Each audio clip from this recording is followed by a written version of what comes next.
Fais pas qu'on a Congo, fais pas un cycle dans le monde. Et bengi si biso na feti monnaie des eaux salema. Na voyage et pour qu'ici 50 ans. Oya tout c'est que la danse et le monde. Et pas qu'on et pour qu'ici 50 ans. Jubilé au ça et ton limite maé. Na Mombasa, kuna na Kenya, akutana kina Oxford. Alexandre Haïdini a prêché l'évangile de Jésus-Christ avec puissance et une forte onction à travers le monde.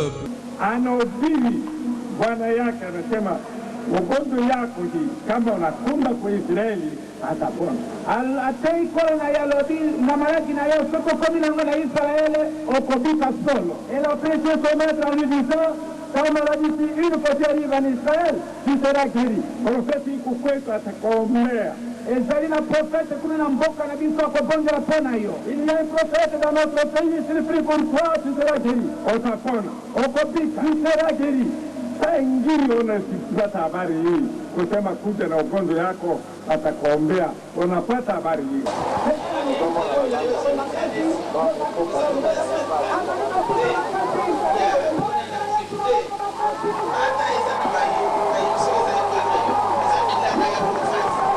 Une prédication axée essentiellement sur la divinité de Jésus-Christ, selon l'Épître aux Hébreux, chapitre 13, verset 8, qui cite « Jésus-Christ est le même hier, aujourd'hui et éternellement. » C'est ici, dans ce village Ngibi, qu'est né Alexandre Haïdini.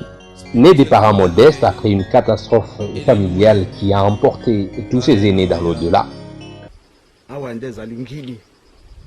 Na simana nord kotoyo tozali Ngibi ezali na limite ya seferi ya Zaki.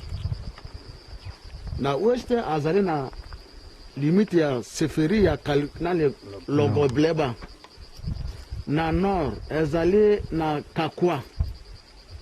Na kanisi awa nde Ngibi izwami awa tozali na Ngibi yosika ozomona ba mabanga bakomi bazobenga Ngibi za mabanga ozomona kuna nango. Sa mère Odia est agricultrice et son père Abala est de même. Vite, elle le couvre d'attention autant que son père, parce que tous les garçons nés avant lui trépassaient dès le bas âge. En effet, raconte-t-il, à sa naissance, tous les anciens du village s'assemblèrent afin de lui trouver une arme efficace contre la mort, mais consacrée à un serment au rite purement païen. Ils appliquèrent chacun une pièce de monnaie d'un franc sur mon corps à leur bébé. Le kaolin mêlé à l'huile de palme me fit appliquer aux cheveux comme l'exigeait la tradition. Le tout cimenté par une prière simple faite à Dieu. Vous avez pris tous les enfants, celui-ci nous le mettons entre vos mains. Accordez-lui la vie dans ta bonté. C'est à cette occasion que le nom d'Haïdini lui fut donné, nom traduit par Dieu merci. Haïdini Abala a gardé sa chevelure pendant 15 ans sans la couper. Et au terme de cette période, estimant que les craintes de la mort étaient balayées, les anciens du clan se réunirent à nouveau cette fois-ci pour le coiffer et l'introduire à la vie courante. Haïdini quittait ainsi la prison de la tradition. Désormais, les portes de l'école s'ouvraient devant lui. Il s'agit de l'école protestante d'Ilan The African Mission, AIM en sigle français, à Adia, dans la zone d'Aru. Admis à l'instruction au bout de 15 ans en 1942, un livre lui est remis, comme à tous les élèves, pour la lecture quotidienne. Il s'agit d'une portion de la Bible, fait assez normal dans la mesure où la religion représentait un enjeu pour les missionnaires protestants. Très vite, il sera frappé comme par un marteau par une citation de Marc chapitre 16, versets 15 à 18 qui dit « Sont comme la montagne de Sion et ne chancellent point. » Je m'efforçais de comprendre de quelle langue est-il question dans cette promesse, pourquoi les pères protestants n'imposaient pas les mains aux malades pour leur guérison, autant d'interrogations qui le harcelaient nuit et jour, et ses efforts pour en obtenir la satisfaction restaient vains. Comme réponse, les supérieurs de l'école lui disaient que la nouvelle langue, c'est l'anglais qu'il apprendra dans les classes montantes.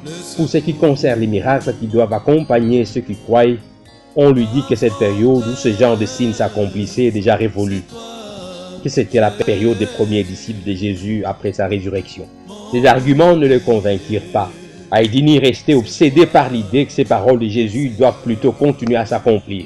Mais son intransigeance et sa quête effrénée de vérité au sujet de Marc chapitre 16 versets 15 à 18 leva le conseil de l'école contre lui par peur de contaminer le reste des élèves de l'esprit dit des Pentecôtes ou des Juifs qui habiteraient à Haïdini, esprit qui le poussait à comprendre la citation de Marc Le conseil décida d'exclure définitivement Aïdini de l'école. Alexandre Ongango, alors directeur de l'école, le congédia d'Ilan African Mission.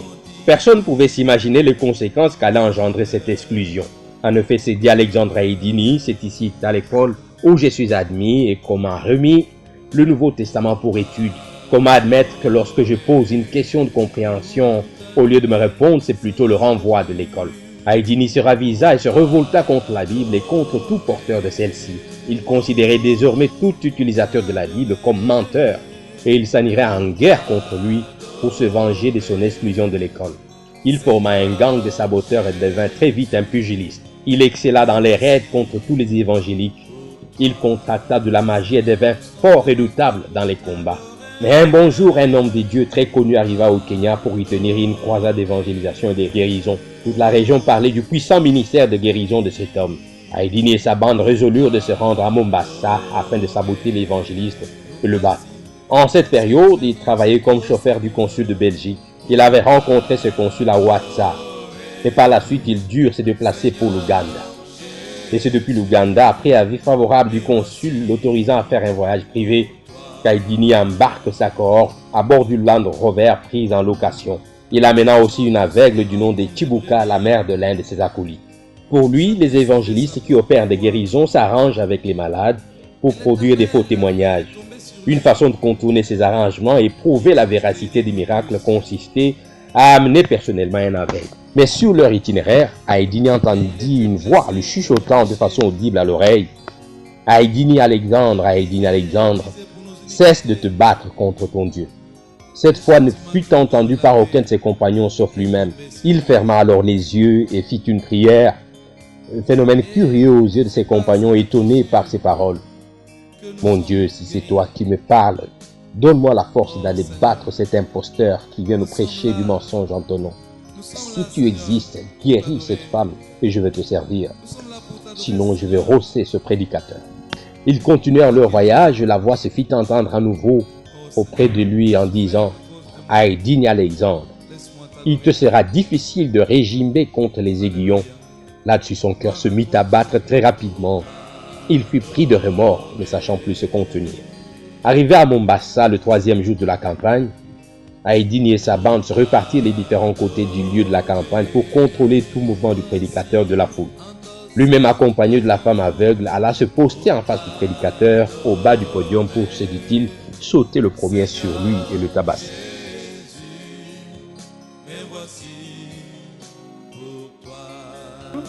And he wants to forgive you. And he wants to heal you. And he wants to bless you. Right now, while I'm talking to you.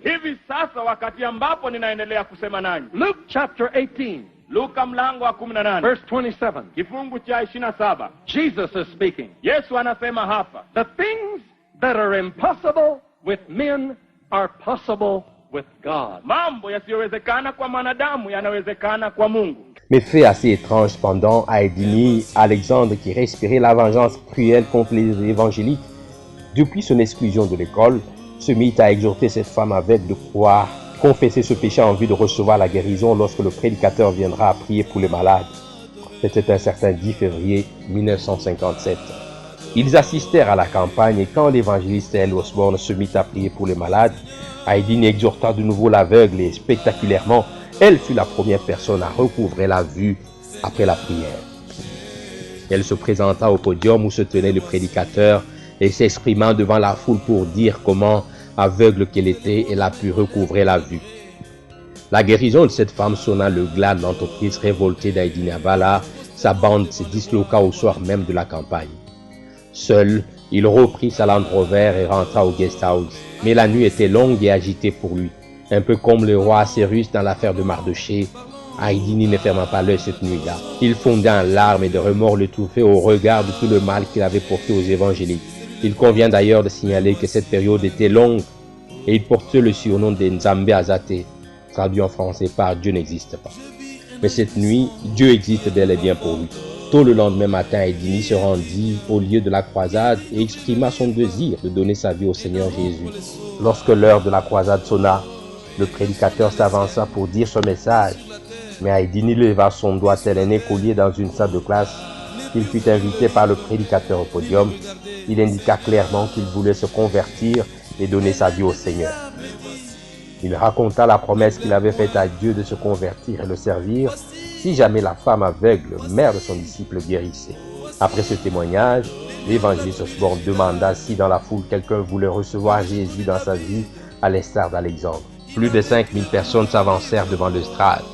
Ils confessèrent leur foi et reçurent Christ. Des fétiches furent également déposés. S'agissant des fétiches, Alexandre en fut aussi pratiquant lorsqu'il constitua sa bande de boxeurs. Il avait réussi lors de l'initiation à avoir même les déçus sur ses maîtres. Il pouvait briser les bouteilles, neutraliser le feu. Et c'est dans les hautes montagnes des provinces de l'Est qu'il faisait des initiations avec ses maîtres. Mais la lumière est victorieuse de ténèbres. Aïdine Abala alias Nzambe Azate se convertit. La particularité de sa conversion retient toute l'attention du prédicateur qui, au regard de son engagement de servir Dieu, lui remit ce qui est étonnant, la direction de tous ceux qui avaient donné leur vie à la suite de son témoignage. C'est le 22 février 1957 qui sera le jour du baptême d'Aïdini. Il fut plongé dans les eaux de l'océan Pacifique. Quand il en sortit, le baptiste l'interpella en disant « Tu es pasteur, administre le baptême à ton tour à toutes ces personnes qui ont cru après ton témoignage. » Encore là un fait rare. Tenu par son engagement à servir le Seigneur, Alexandre resta dans les eaux pour recevoir un à un les croyants rangés en file indienne et chantant des louanges à Dieu. Ne sachant pas encore comment s'y prendre, Aïdini en même temps qu'elle administrait descendirent tous deux dans l'eau. Son baptiste le reprit et lui signifia que seul le baptisé doit être immergé. Retenant la leçon, il administra le baptême à toute cette foule, ce qui le retint jusqu'au soir dans les eaux. Ce fut là son premier acte pastoral. Ce qui fait que l'administration du baptême aux nouveaux croyants constituera une des clés de voûte du grand édifice dont il sera le fondateur quelques années après, l'église Fepakonzame Malamu. Fatigué par le sacrement du baptême, Aïdini chercha à changer de tenue, enlever les habits mouillés et porter des habits beaucoup plus secs, afin de rejoindre la séance de prière pour l'invocation du Saint-Esprit sur le nouveau baptisé qui était prévu. Le soir tombé, Aïdini pénétra dans les cercles pour se changer. C'est alors qu'il entendit une voix lui disant « Pourquoi tu ne peux pas remercier Dieu pour le baptême que tu viens de recevoir ?» Notez qu'à cette époque, le baptême était administré par les protestants après une période d'une année de catéchèse pour le nouveau converti. Pendant cette période, le croyant participait aux travaux champêtres pour l'église et aidait le pasteur à d'autres tâches domestiques. Ce n'est qu'au bout de ce disciple-là que le croyant, ayant fait preuve de soumission et de persévérance, était baptisé. Alors interpellé par cette voix, Aïdini ouvrit sa bouche et se mit à remercier Dieu. C'est alors que sa langue se délia et se mit à parler en une autre langue. C'était là son baptême du Saint-Esprit, seul dans la brousse et sans imposition des mains. Pendant ce temps, l'assemblée réunie s'étonnait de ce qu'Aïdini restait longtemps en brousse à se changer. Mais soudain, le voilà qui apparut et rejoignit l'assemblée en prière. Il le signifia à l'évangéliste Osborne qui lui demanda de raconter cette nouvelle expérience du baptême de l'Esprit à l'assemblée afin de l'édifier. Alors qu'il parlait, l'Esprit descendit sur tous ceux qui l'écoutaient. Ils se mirent à parler en d'autres langues selon que l'Esprit leur donnait de s'exprimer. Et à sa grande surprise, le prédicateur américain invita Aïdini à imposer les mains avec lui sur le malade dans l'assemblée. Encore là, un fait rarissime. Et c'est comme ça qu'Aïdini débuta son ministère d'imposition des mains. Les deux malades étaient guéris de diverses causes.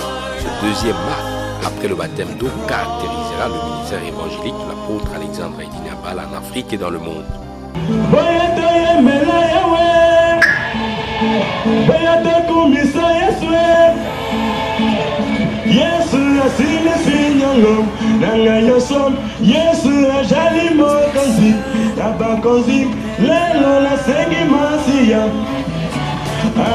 Tout semblait bien aller pour ce nouveau converti et pasteur jusqu'au moment où son patron, Van Dolbert, qui lui avait permis d'effectuer le déplacement de Mombasa, commença à s'impatienter. Car Alexandre était son chauffeur pour le compte du consulat de Belgique. Deux patrons lui ouvraient donc leurs bras, le premier céleste et l'autre terrestre, lequel embrasser donc et servir. Alors qu'il ne savait pas les attentes auprès du patron céleste, au moins auprès du deuxième patron, celui qui est terrestre, il avait un emploi bien rémunéré, un logement gratuit, des déplacements véhiculés. Mais malgré tous ces avantages matériels, Alexandre résolut de servir le Seigneur d'en haut. Il déposa sa démission officielle le 17 mars 1957 auprès du consul belge à Mombasa. Cette démission, loin de lui apporter la paix, lui engendra des sérieux ennuis, de telle sorte que sur demande de son ancien patron, le consul belge en Ouganda, Aïdini fut arrêté à Mombasa et jeté en tôle pendant 8 jours. Malgré les intimidations et pressions diverses, il resta ferme dans son choix, préférant voir même la mort que la désobéissance à l'appel de Dieu. La cellule où il était gardé était particulière et conçue comme une véritable torture. Le pensionnaire restait en position debout durant tout son séjour, sans une possibilité de s'accroupir ou de s'asseoir, ce qui lui enfla les jambes, provoqua des endolories, affectant même ses fonctions cardiaques. De là, il fut présenté à un juge qui, devant le tribunal, lui présenta les risques qu'il courait comme 3 ans de prison pour abandon du poste de travail au consulat belge. Le juge lui signifiait également qu'il devrait réfléchir à sa situation car après ces années d'emprisonnement, il serait relégué dans son village natal de Kaliko-Omi, ce qui représentait une humiliation pour lui qui était déjà un citoyen civilisé, qualifié et exerçant une profession dans une ville. Le procès commença et les séances étaient houleuses. Ainsi, Aïdini était seul à la barre pour répondre aux accusations du ministère public qui représentait en même temps la partie civile ou le plaignant. Cela s'entend car, étant nègre, il n'avait ni le droit ni les moyens de se payer les services d'un défenseur judiciaire. Mais quelque chose d'étrange arriva. Après un long interrogatoire sans réfléchir, les juges lui accordaient un jour de repos, après quoi il donnerait, lui Aïdini, sa dernière décision. Mais avant de suspendre la séance, contre toute entente, Alexandre intervint subitement voulant donner suite aux interrogatoires. Il s'adressa au tribunal, au juge en particulier, et dit en le désignant par son nom. « Juge Daniel, vous n'êtes pas le Daniel biblique, vous êtes Daniel du diable. Servir Dieu, serait-ce un crime pour que je sois traité comme un malfaiteur? Juge Daniel, renchérit-il, j'ai appris de beaucoup de gens que vous êtes foncièrement mauvais. Voici en ce jour mon tour de subir votre injustice. Car un jour, votre tribunal devait se prononcer sur une affaire d'adultère opposant d'une part un homme à sa femme et d'autre part l'homme ayant commis le délit d'adultère avec la femme de cet homme. Juge Daniel, vous avez trouvé bon d'acquitter cet homme incriminé et d'arrêter le plaignant. » À ces paroles, l'assistance resta silencieuse. Les juges et ses magistrats se toisèrent du regard sans dire mot. Cette défense d'Aïdini fut comme un coup de poignard en plein cœur de M. Daniel qui, ému de compassion, tira son mouchoir de la poche et épongea la sueur qui coulait sur son front. Rassemblant tout son courage, ce juge Daniel le questionna sur le couple de la période où ces faits qu'il venait de rapporter ont eu lieu. Alexandre lui répondit que le pouls n'est rien d'autre que c'est Jésus que vous êtes en train de combattre et la femme c'est bien moi, Aïdini, que vous voulez confier à un autre homme. À ce moment, le bureau se retira pour délibérer et le verdict ne tarda pas. Aïdini fut relâché avec interdiction formelle d'exercer une autre activité professionnelle autre que celle de pasteur, et ce durant toute sa vie. Après cela, sur instigation du consul belge en Ouganda, non satisfait du verdict, le gouvernement kenyan somma Aïdini de quitter le pays et regagner le Congo. Il partit du Kenya en 1958 à destination du Congo belge et traversa Ishasha jusqu'à Rutshuru et décida de joindre Bukavu via Goma. Pour y parvenir, il devait emprunter une vedette et au cours de cette traversée mouvementée sur le lac Kivu, un événement malheureux survint. Une vieille femme malade venait de mourir. Les membres de l'équipage, voulant se débarrasser du cadavre, décidèrent de le jeter dans l'eau du lac, estimant que cette dame serait morte d'une maladie contagieuse. Ayant perçu cette nouvelle, Aïdini exprima son indignation de voir jeter le corps dans le lac. Il demanda de voir ses corps. Et quand il fut en présence de celui-ci, inanimé il l'était, il pria le Seigneur de réveiller cette pauvre femme. À l'instant même, cette femme revint à la vie, elle ouvrit les yeux et s'assit. Cette situation bouleversa les voyageurs et le commandant transmit directement la nouvelle par phonie aux autorités administratives de Bukavu. À l'arrivée de l'embarcation au port de Bukavu, une type de la police attendait avec escorte Aïdini tel un chef de gang à acheminer droit à la prison sans procès préalable. La rumeur disait que Simon Kimbangu était ressuscité. Il en était étonné car n'ayant jamais entendu parler de ces Congolais du Congo central. Les procès de prisonniers étaient publics à Bukavu, mais Aïdini fut convoqué devant un tribunal devant siéger dans l'enceinte même de la prison. Les juges et autres personnalités venaient l'entendre la nuit, cherchant à savoir par quel pouvoir il avait opéré cette résurrection et qui était-il pour faire un tel miracle. Il ne cessa de leur répéter que ce n'était pas lui, mais plutôt Dieu qui avait ressuscité cette femme au nom de Jésus. Au bout de 3 jours de séquestration, Aïdini voulut savoir qui était son accusateur. on lui signifia que c'était l'évêque de Bukavu, jaloux du miracle. Ce même évêque vint au cours de l'un des interrogatoires nocturnes et lui posa la question de savoir par quel pouvoir cette femme était revenue à la vie. Haïdini lui cita, comme il avait fait pour les autres, le passage des Saintes Écritures, rassurant la fidélité de Dieu dans ses promesses et à ses saints serviteurs. L'évêque devint tout rouge de colère sur son ordre et on administra 9 coups de fou à Haïdini en sa présence. Il était un farouche adversaire, régnant l'accomplissement des miracles à l'heure actuelle. Ce procès finit par le prononcé de la peine de mort à l'endroit d'Haïdini, sentence et exécutoire au bout de 7 jours. C'était un vendredi. La nuit suivante, l'administrateur principal de la prison, de qui dépendait son sort, vint à lui la nuit avec sa femme malade. Cette femme souffrait d'une perte de sang depuis des années. Elle avait fait la ronde depuis tout en Europe sans guérir. Ils vinrent donc solliciter la prière en cachette, et Haïdini fit la prière. Aussitôt la perte de sang s'arrêta. Gloire à Dieu.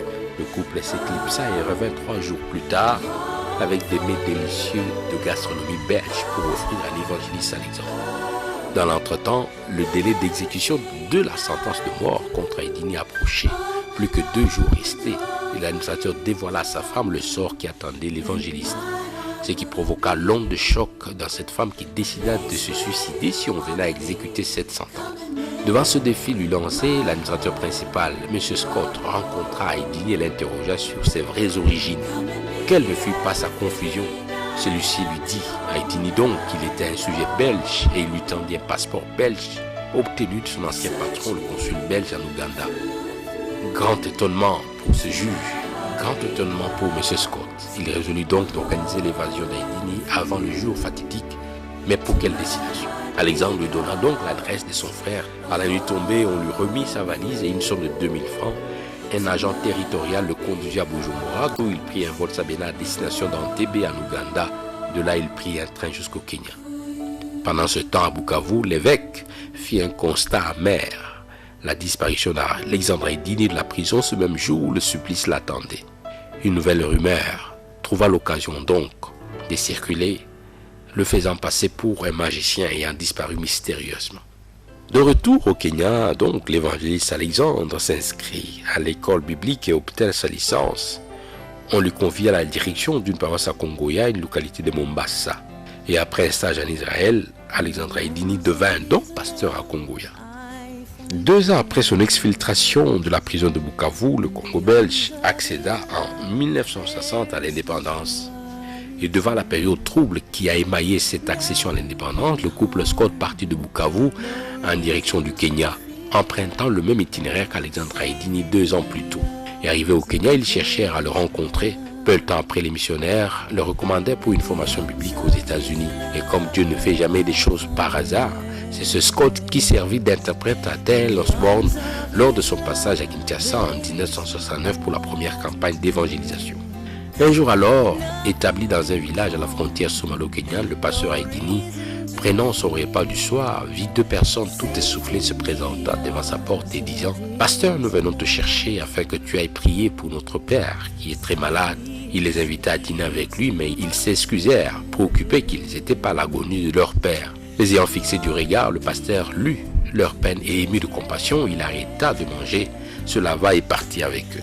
En cours de route, l'un des 2 visiteurs me souffla à l'oreille, dit Alexandre. « Pasteur, une pareille maladie ne peut guérir par la prière seulement. Il m'expliquait que leur père a des plaies sur tout le corps. On vous embête pour rien, mais il mourra de toute façon, poursuivit l'un des 2 émissaires. Le pasteur reconnut que ces propos décourageants étaient l'œuvre de l'ennemi.